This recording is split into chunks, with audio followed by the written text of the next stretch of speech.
Hablamos de hipotecas con Máximo Chermelli, doctor en Economía. Arratsaldeon. Arratsaldeon, Anne. Sobre todo es importante esto que vamos a contar para aquellas personas a las que se les acaba el plazo para reclamar, que tenían aquellas cláusulas, pues que las entidades bancarias impusieron de forma unilateral y que el Supremo declaró abusivas. Se les acaba el plazo, decíamos, para reclamar ese dinero, Máximo. Correcto, se acaba el plazo el 23 de enero del año que viene, de 2024. Entonces es importante que quien ha firmado una hipoteca antes del 2019, de junio de 2019 para ser más exactos, antes de esta fecha, 23 de enero de 2024, que nos tenemos que apuntar, pues reclame o por lo menos haga presente a la entidad financiera que le ha concedido la hipoteca que quiere no pagar lo que ya ha pagado, es decir, que el banco le devuelva realmente lo que ha sido gran parte de los gastos que ha tenido que pagar. Para que nos hagamos una idea, una hipoteca de 150.000 euros, Anne, son 1.000 euros que nos devolverían.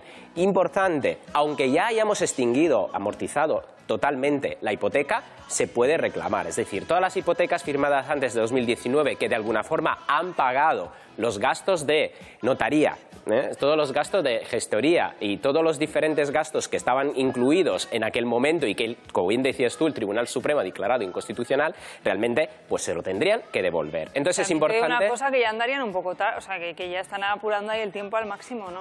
Claro, pero es importante que, por ejemplo, vamos a una oficina, ¿no?, y presentamos toda la documentación o decimos que queremos reclamar que nos devuelvan este dinero antes del 23 de enero, que nos sellen esta documentación para tener un resguardo, pues extenderíamos otros 5 años la posibilidad de poder reclamar esta hipoteca. Entonces, bueno, los gastos de la hipoteca, podemos decir, que se declararon abusivos. ¿Qué podemos reclamar? Que lo hemos puesto aquí, bueno, lo que decíamos antes, realmente podríamos reclamar todos los gastos de notaría, los gastos de registro, los gastos de tasación y la gestoría que nos han cobrado. Entonces, importante, se supone que todo lo que está firmado después de 2019, estos gastos son entre la propia entidad financiera y el cliente, pero anteriormente lo hemos pagado. Repito, son 1.000 euros que además vienen bien en épocas de elevada inflación.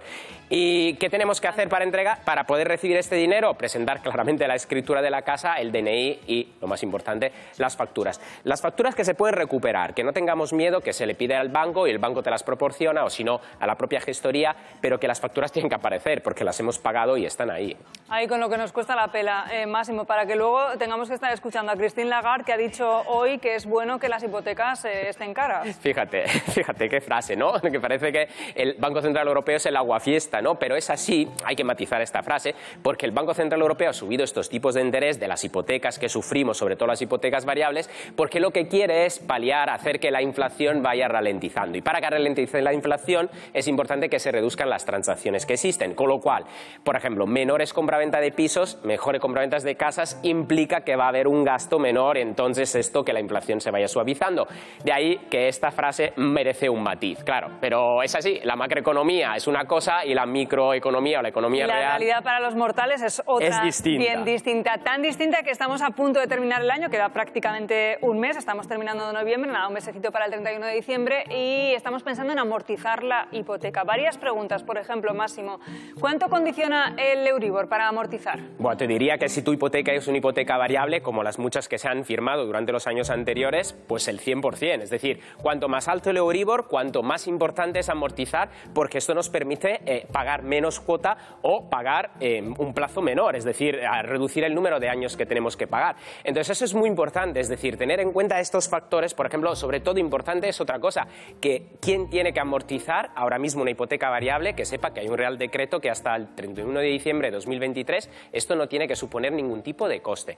Aunque ya se haya firmado ya que no tenía coste, bien, pero si tenía algún tipo de coste que le cobraba la entidad financiera, que sepa que la amortización le sale gratis. No tiene que pagar siempre y cuando se lleve, como decías tú, antes de que finalice el año, 31 de diciembre. Entonces, más preguntas tenemos, Máximo. ¿Amortizar cuota o plazo? A ver, decimos que siempre es mejor el plazo. ¿Por qué? Porque sobre todo en los primeros años se cobran muchos intereses, con lo cual también eso depende de cómo vamos con nuestros ahorros. Es decir, si tenemos tenemos muchos ahorros también nos conviene una cuota. Un tema importante, normalmente, siempre que no hay casos de familias numerosas, lo que podemos deducir, desgravar de la hipoteca son 8.500 euros, es decir, el gasto que tenemos en un año. De estos 8.500 euros de coste, el 18%, que son 1.530 euros, sería lo que podríamos desgravar.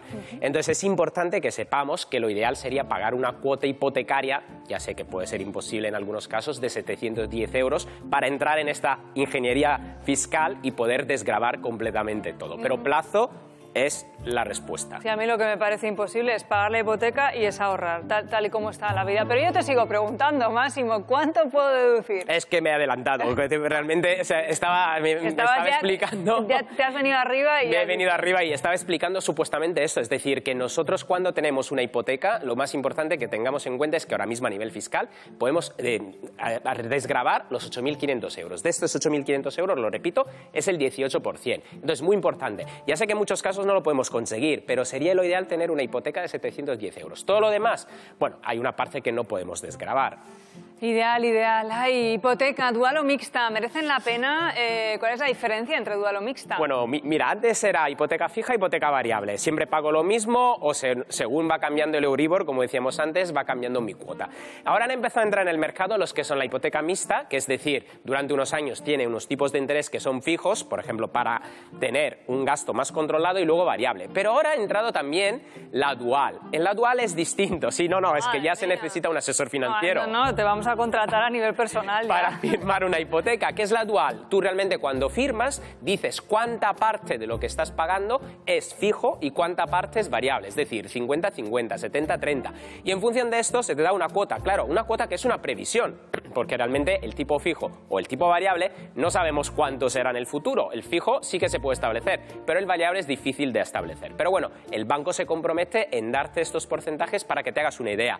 Un piso en Donosti, 300.000 euros. Si ganas 2.000 euros al mes, tendrías que pagar una hipoteca dual donde sea 50-50, por ejemplo, unos 1.100, 1.200 euros. Según vas aumentando la parte del tipo fijo, probablemente sea un poco menos el primer año y un poco más después, pero bueno, por ahí andamos. Estamos hablando de un esfuerzo fiscal, de un esfuerzo financiero del 50%, la mitad de lo que ganas. Mira, una lotería, ahora que en breve es la lotería, y es que esto es muy complicado.